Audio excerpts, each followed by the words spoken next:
TV కార్యక్రమాన్ని వీక్షిస్తున్న మీ అందరికీ ప్రభు నామములో వందనాలు. ఈ దిన వాగ్దానము మత్తయి సువార్త 5వ అధ్యాయం 3వ వచనము.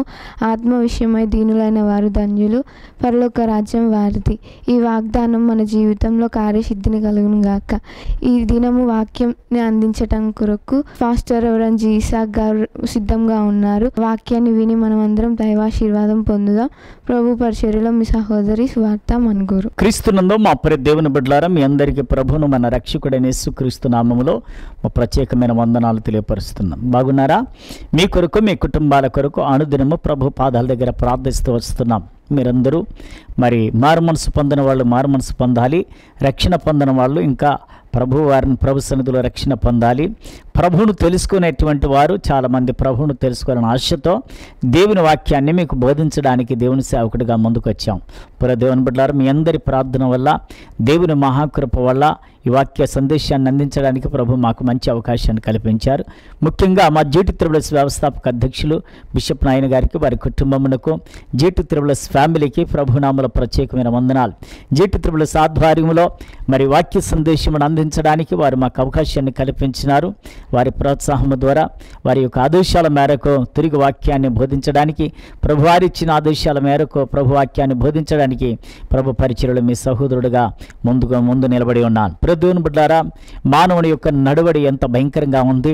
ఎవరికి ఇష్టం వచ్చిన త్రోవలో వారు నడుస్తున్నారు.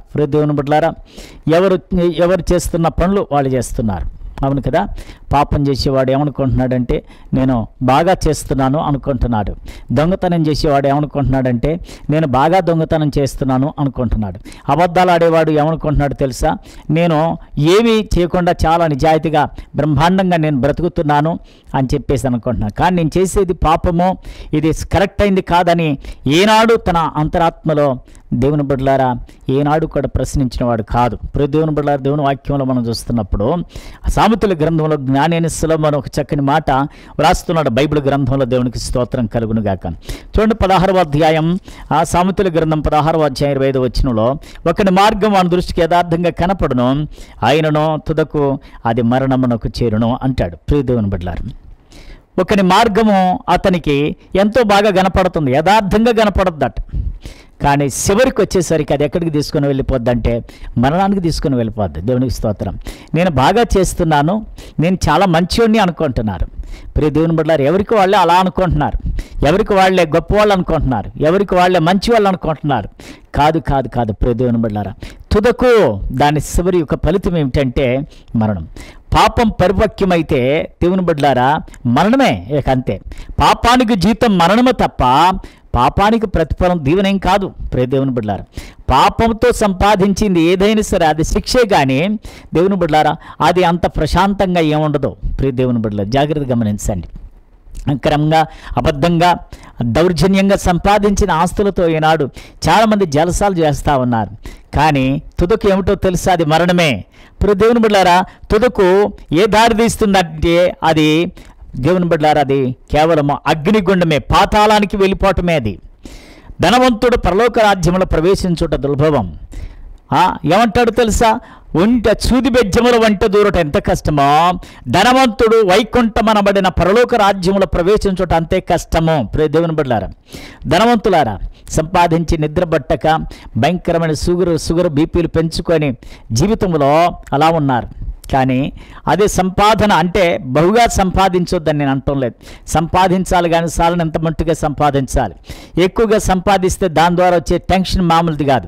దేవుని బిడ్డలారు, అలాగనే దేవుని బిడ్డలకు ధనాపేక్షత సమస్త మూలమునకు కీడు, దాన్ని ఆశించి విశ్వాసములతో తొలగిపోయి తమ్ముడు తాము పొడుచుకునిరి అనేటువంటి మాట 1 తిమోతికి రాసిన పత్రిక 6వ అధ్యాయంలో 10వ వచనంలో చూస్తున్నాం. దేవుని బిడ్డలారా, 1 తిమోతికి రాసిన పత్రిక 6వ అధ్యాయం 10వ వచనంలో భక్తుడు తిమోతి మాట్లాడుతూ ఉంటాడు. దేవుని బిడ్డ, ధనం ద్వారా వచ్చేటువంటి నష్టం ఏంటో, ఫలితం ఏంటో అక్కడ కనపడుతుంది. ఆ చివరికి వచ్చేది ఏంటంటే ధనం ద్వారా కలహాలు వస్తాయి.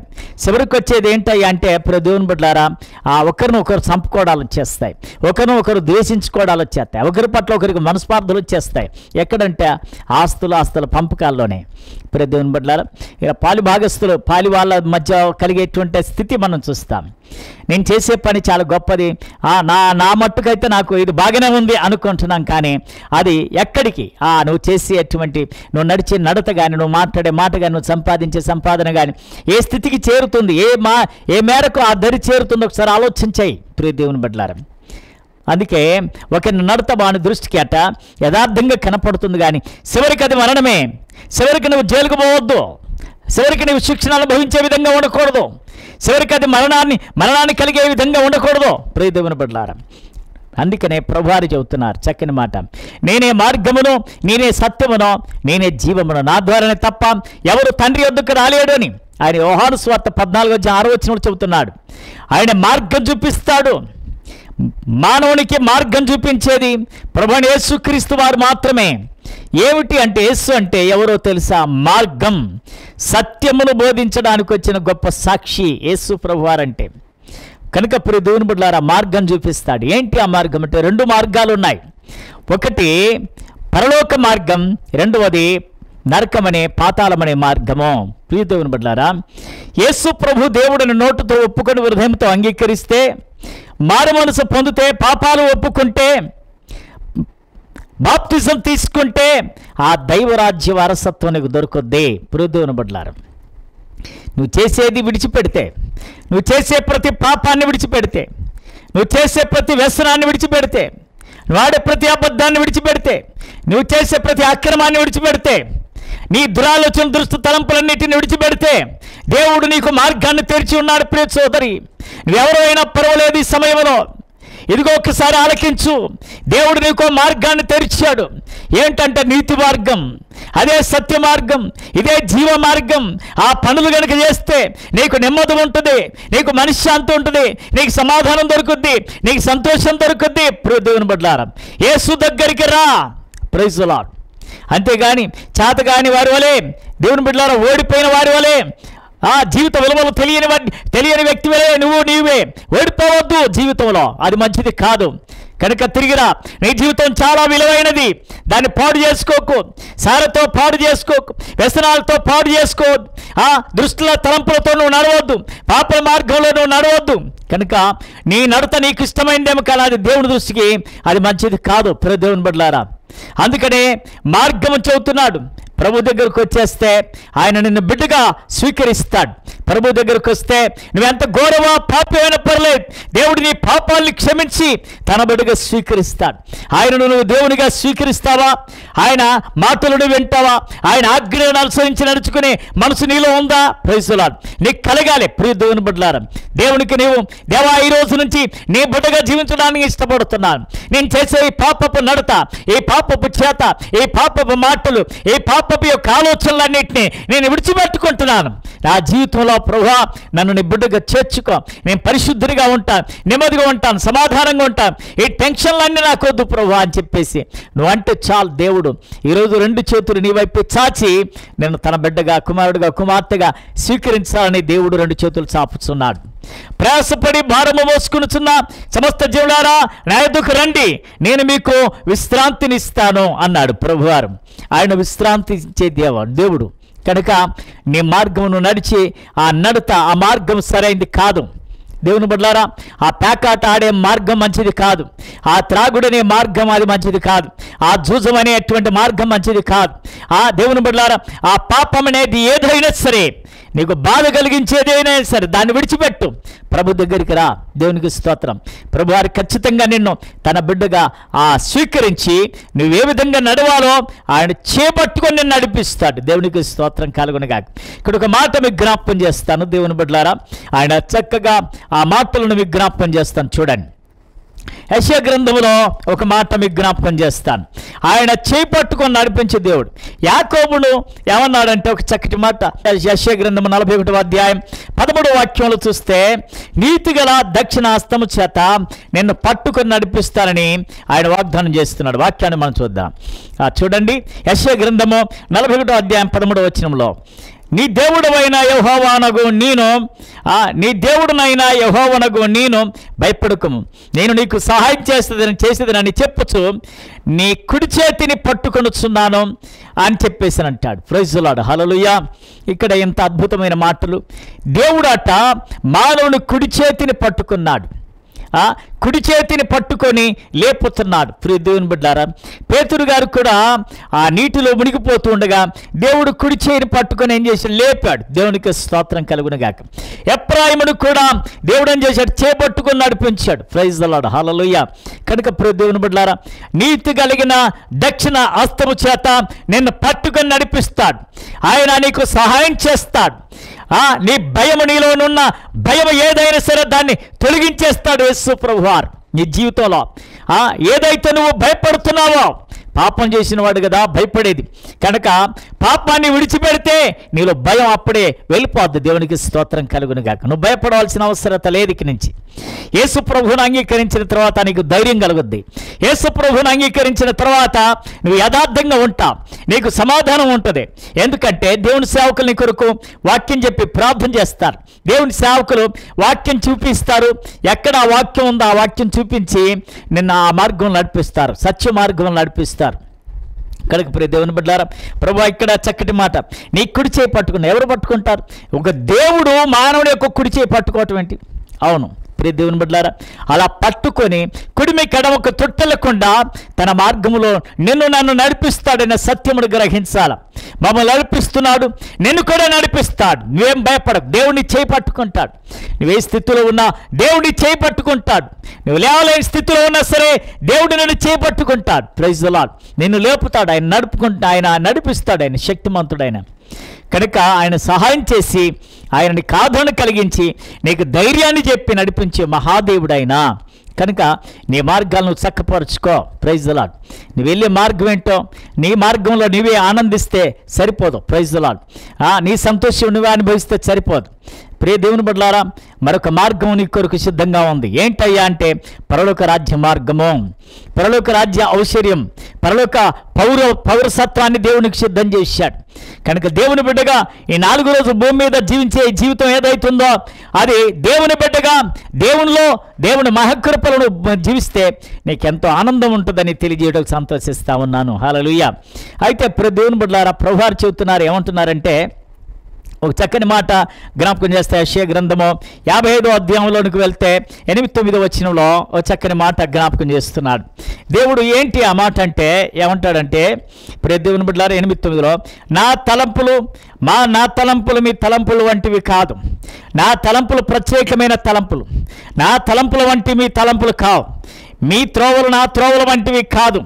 తర్వాత ఏమంటాడంటే పరిశుద్ధాత్మ దేవుడు, ఇదే యెహోవా వాక్కు అంటాడు.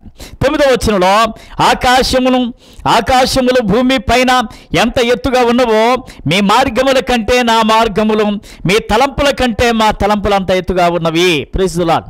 మానవుడి మార్గం చెడిపోయే మార్గం, మానవుడు ఏర్పరుచుకున్న మార్గం అది నరకానికి వెళ్ళిపోయే మార్గం. మానవుడు ఏర్పరుచుకున్న మార్గం అది స్వార్థపూరితమైన మార్గం. ఆ మార్గంలో వెళ్తే మనిషికి రక్షణ, ఆనందము, సంతోషం, సమాధానం ఎప్పుడు దొరకదు. కానీ దేవుడు ఏర్పరిచిన మార్గంలో నడిస్తే, దేవుడు సిద్ధపరిచిన మార్గంలోకి నడిస్తే ఆ మనుషుడు నెమ్మది పొందుతాడు. అందుకనే నా తలంపుల వంటి మీ తలంపులు కావు అంటాడు. మా భక్తుడు ఏమంటాడంటే, నా త్రోవల వంటివి నీ త్రోవలు కావు అంటాడు. నా మార్గముల వంటివి మీ మార్గములు కావు. ఆకాశం భూమి కంటే ఎంత ఎత్తున్నదో నా మార్గములకు మీరు అంత దూరంగా ఉన్నారంటాడు. దేవునికి స్తోత్రం కలుగునుగాక. ప్రియ దేవుని బిడ్డలారా, ఆ చెడు మార్గాన్ని ఎప్పుడైతే విడిచిపెట్టుకుంటామో, ఆ త్రోవలు ఎప్పుడైతే మనం విడిచిపెట్టుకుంటామో ప్రియ దేవుని బిడ్డలారా, అప్పుడు మన త్రోవలు, మన మార్గాలు దేవునికి అంత దూరంగా ఉన్నప్పుడు వెంటనే ఆయన నీకు దగ్గర అవుతాడు. వెంటనే ఆయన మార్గంలో నేను నడిపించుకోవడానికి ఆయన చీబట్టి నేను నడిపిస్తాడు. ప్రియ దేవుని బిడ్డలారా, అప్పుడు ఆయన తలంపులే నీ తలంపులు, ఆయన మాటలే నీ మాటలు, ఆయన ఉద్దేశమే నీ ఉద్దేశము, ఆయన చిత్తమే నీ చిత్తం అన్నట్టుగా ఆయన యొక్క మాటే నా దేవుని బిడ్డలారా నా జీవితంలో ఆధారం అనుకొని ఆయన కట్టడులను, ఆయన ఆజ్ఞలను అనుసరించి నువ్వు నడుచుకుంటా, అప్పుడు దేవుడు నిన్ను ఆశీర్వదించడం ప్రారంభిస్తాడు. ప్రియ సోదరి, కనుక దేవుని తలంపులు, దేవుడు మన పట్ల ఒక మంచి ఉద్దేశాన్ని కలిగి ఉన్నాడు, మంచి తలంపును కలిగి ఉన్నాడు. నా బిడ్డలు పాతాళానికి వెళ్ళటానికి వీల్లేదు, శ్రమల్లో పట్టడానికి వీల్లేదు, శోధనలో పట్టడానికి వీల్లేదు, ఇబ్బందులు పట్టడానికి వీల్లేదు.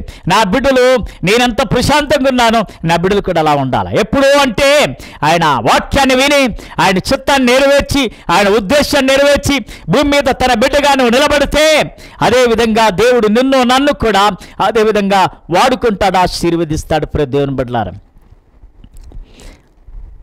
మానవ జీవితంలో చాలాసార్లు ఓడిపోతున్నాం, పరాజయం పాలవుతున్నాం. ఎంతకాలం ఇలా పరాజయం పాలవుతాం అంటే చెడు మార్గంలో నడిచి ఓడిపోయి శిక్షణ అనుభవిస్తూ ఆ జైలు గోడల మధ్య దుఃఖిస్తూ భార్య బిడ్డలకు దూరం అయ్యానని చెప్పేసి తప్పు చేస్తే శిక్ష తప్పదు కదా. భూలోకంలోనైనా ప్రతి దేవుని బిడ్డలారా వెంటనే తప్పుకు శిక్ష ఉంటుంది. అది ఎటువంటి పాపమైనా, ఏ మాటకైనా, ఏ దెబ్బకైనా, ఏ ద్వేషానికైనా, ఎటువంటి చెడు కార్యానికైనా ఖచ్చితంగా శిక్ష ఉంటుంది.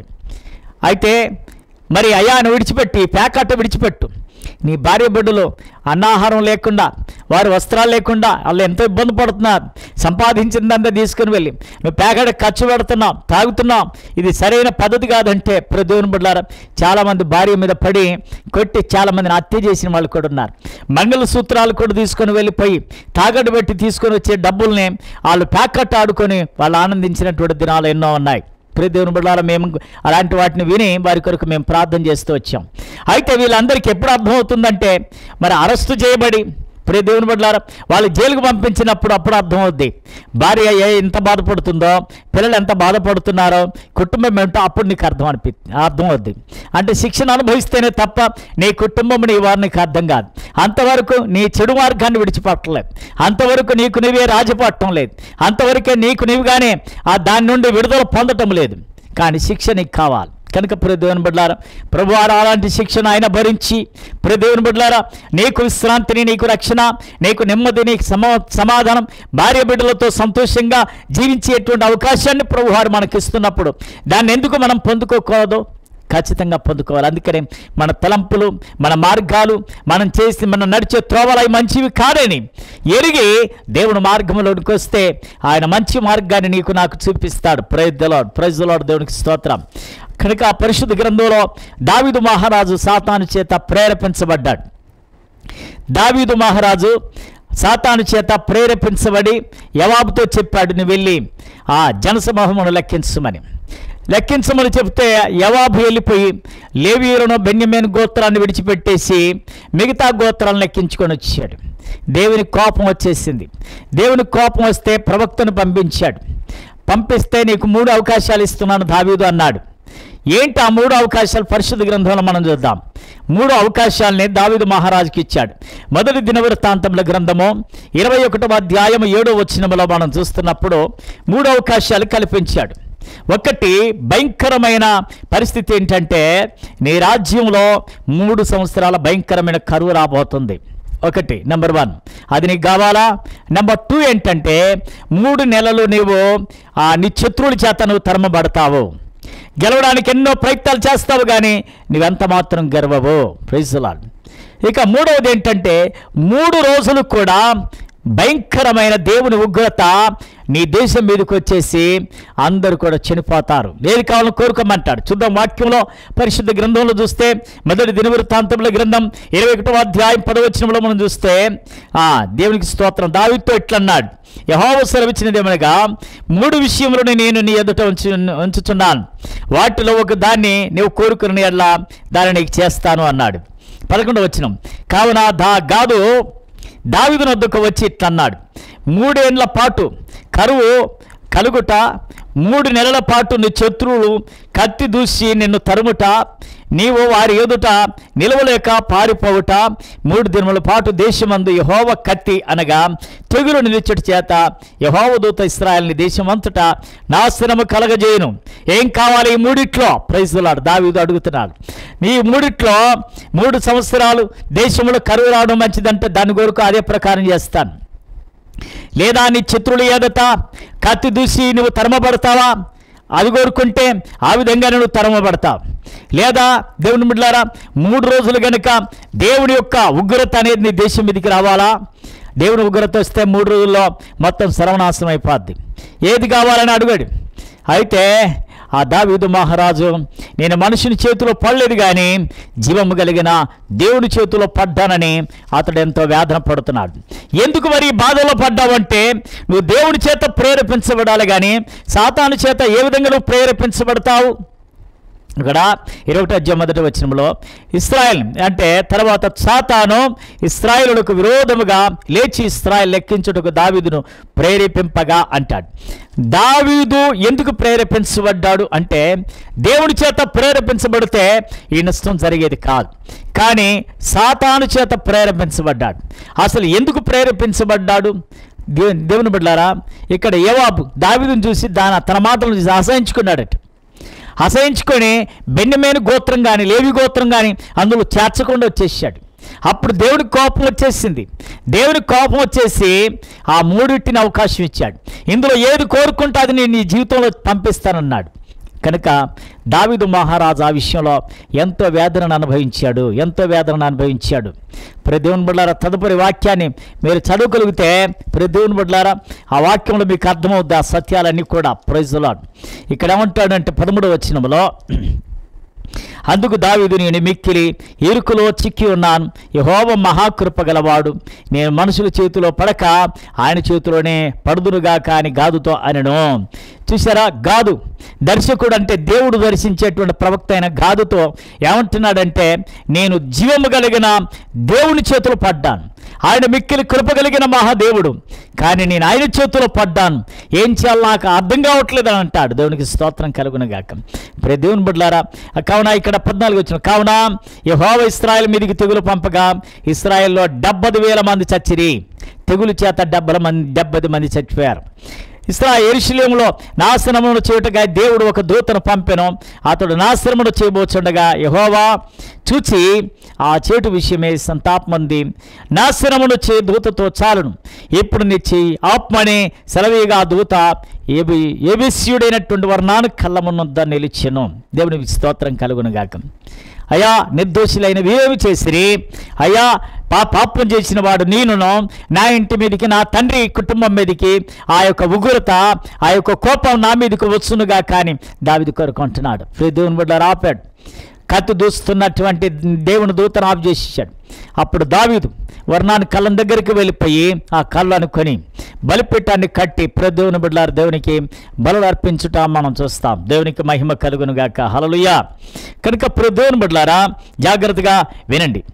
దేవుని వాక్యం ఎంత అద్భుతమైనటువంటి వాక్యం. దేవుని బిడ్డలారా, నువ్వు కోరుకుంటే శిక్ష నీ మీదకి వచ్చేస్తుంది. ప్రభువా, ఈ శిక్ష నా మీదకి వద్దనుకుంటే అది నీ నుండి తొలగిపోవడానికి సిద్ధంగా ఉంది. దేవునికి స్తోత్రం కలుగునిగా. మనం దేవుని చేత ప్రేరేపించబడాలి, కానీ దెయ్యాల చేత ప్రేరేపించబడి మనం బాధల్లో, కష్టాల్లో, ఉరులో, శరలో పడకూడదని క్రీస్తు ప్రేమను బట్టి మీకు జ్ఞాపకం చేస్తున్నాను. దేవునికి స్తోత్రం కలుగునుగాక. దేవుని బిడ్డలారా, పరిశుద్ధ గ్రంథంలో ఏమంటాడంటే, మనం ఇప్పుడు ఇక మీదట పరిజనులము పరదేశులము గాక, మనం పరిశుద్ధులతో అంటే ఆ పరిశుద్ధ పట్టణములో మనము దేవుని ఇంటి వారముగా ఉండాలిక.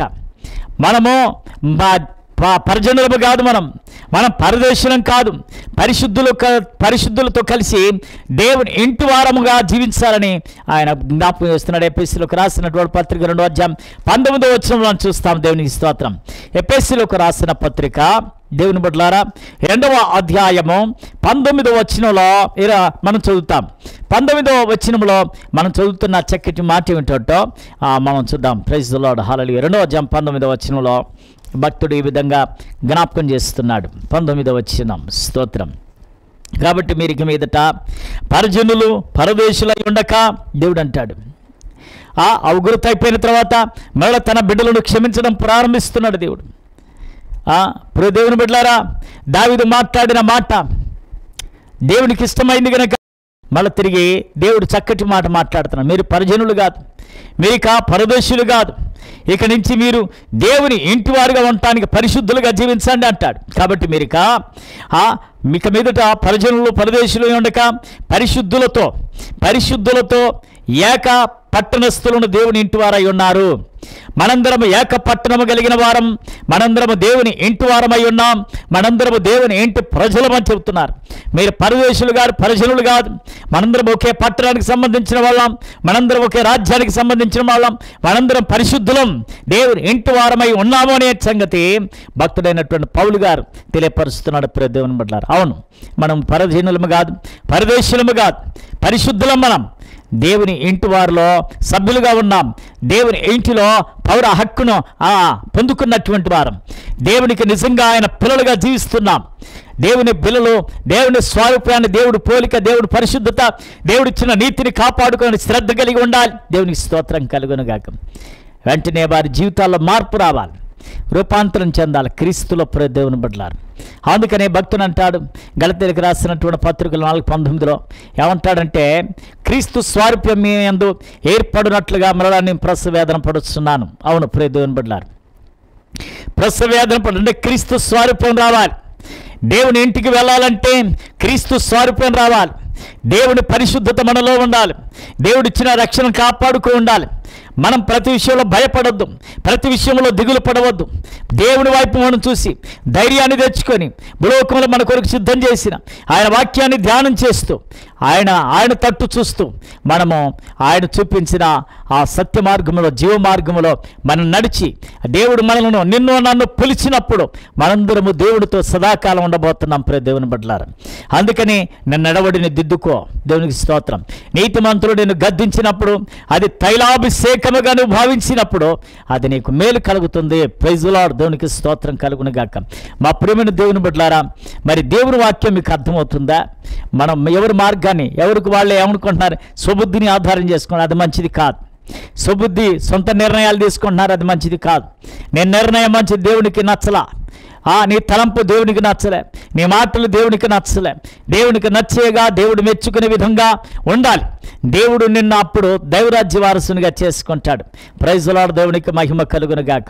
దేవుడు ఏమంటాడంటే, ఇదిగో దేవుడు చెబుతున్న మాట ఏమన్నాడండి, మార్గములో నిలిచి చూడుడి, పురాతనమైన మార్గమును గురించి విచారించుడి, మేలు కలుగు మార్గం ఏదో రుచి చూసి తెలుసుకుని అందులో మీరు నడవనప్పుడు మీకు నెమ్మది కలుగుతుంది అంటాడు. అంటే దేవుని బిడ్డలారా, రుచి చూచి తెలుసుకొని నడిచే మార్గమే దేవుడు ఏర్పరిచిన సత్య మార్గము, జీవ మార్గము. కనుక ఆ మార్గములో నీకు మేలు కలుగుద్ది, ఆ మార్గములకు సమాధానం దొరుకుద్ది, ఆ మార్గములకు శాంతి దొరుకుద్ది. నీకేమున్నా ఏమి లేకపోయినా, నువ్వేం సంపాదించకపోయినా కానీ ఆ మార్గముల గుండా నువ్వు ప్రయాణం చేస్తే, ప్రభువును వెంబడిస్తే, ప్రభు మాటలను అనుసరించి నడుచుకుంటే అప్పుడు నీ జీవితంలో మేలులు, ఆశీర్వాదాలు పొందుకుంటావు. దేవుని బిడ్డలారా, ఇంకా ఎక్కువగా మీరు తెలుసుకోవాలనుకున్నట్లయితే దేవుని బిడ్డలారా, ఇదిగో వాగుమల్లారములో, మనుగురు పట్టణంలో గవర్నమెంట్ హాస్పిటల్ వెనకాల వాగుమల్లారం గ్రామంలో యేసుక్రీస్తు ప్రార్థన మందిరం కట్టబడింది. అక్కడ ప్రతి ఆదివారం 10 గంటల నుండి 1 గంటల వరకు ప్రార్థన కార్యక్రమాలు జరుగుతున్నాయి. ఇక్కడ చాలామంది దైవ సందేశాలు విని దైవాశీర్వాదాలు పొందుకుంటున్నారు. అనేక మంది రోగులు విడుదల పొందుతున్నారు. దేవుని బిడ్డలారా, అక్కడ మీరు అందుబాటులో ఉన్నట్లయితే రండి, లేదా మా స్క్రీన్పై ఫోన్ నెంబర్లు కనపడుతున్నాయి, ఫోన్ నెంబర్లకు ఫోన్ చేసి మమ్మల్ని తెలుసుకోండి. మీ అవసరతల కొరకు, మీ సందేహాల కొరకు మేము ప్రార్థన చేస్తాం. ప్రభు ఈ మాటలు దీవించునుగాక. ఆమేన్. మమ్మల్ని మిక్కిలిగా ప్రేమించిన మా ప్రియ పరలోకమందున మా తండ్రికి వందనములు. ఈ వాక్య సందేశం వీక్షిస్తున్న బిడ్డలు ప్రభా, ఆలకించిన బిడ్డల హృదయాల్లో కార్యసిద్ధిని కలిగించి విశ్వాసంలో నిబిడలను బలపరచండి. వారి జీవితాల్లో నా తండ్రి గొప్ప ఉజ్జీవాన్ని కలగచేయ, వారి జీవితంలో గొప్ప నా తండ్రి విడుదల కలిగించండి. వారితో మీరు మాట్లాడ నమ్మొచ్చు. నా ప్రభా, సారవంతమైన భూమిలో విత్తనం పడ్డదని నమ్ముచున్నాను. సహాయం చేసి నా ప్రభా ఇంకా బలమైన వర్తమానములతో నీ పాదాల యొద్దకు వచ్చుటకు సహాయం చేయమని యేసునామమున అడుగుచున్నాము తండ్రి. ఆమేన్. ఈ వాక్య సందేశం మీకు ఆశీర్వాదకరంగా ఉందని మేము నమ్ముచున్నాము. మీ ప్రార్థన అవసరతల కొరకు, మీ సందేహాలను మాకు తెలియజేసిన ఎడల మీ కొరకు, మీ కుటుంబం కొరకు ప్రార్థిస్తాం. ప్రభు పరిచర్యలో మీ సహోదరి సువార్త మన్గూర్.